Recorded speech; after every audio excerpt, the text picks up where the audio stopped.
Cheminių elementų sudėties normavimas koncentruojantis į skaičius.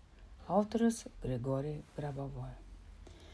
Tam tikrais atvejais galima nagrinėti įvairių emocijų ir jausmų cheminių formulių modelis.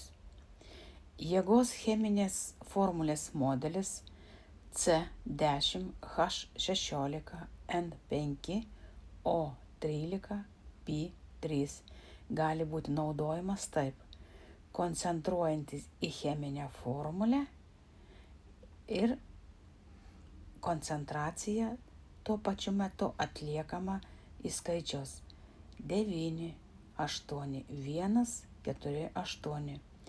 Taip patiriant jėgos didėjimo pojūtį, toks pojūtis gali realiai sustiprinti dvasinį valdymo veiksmą.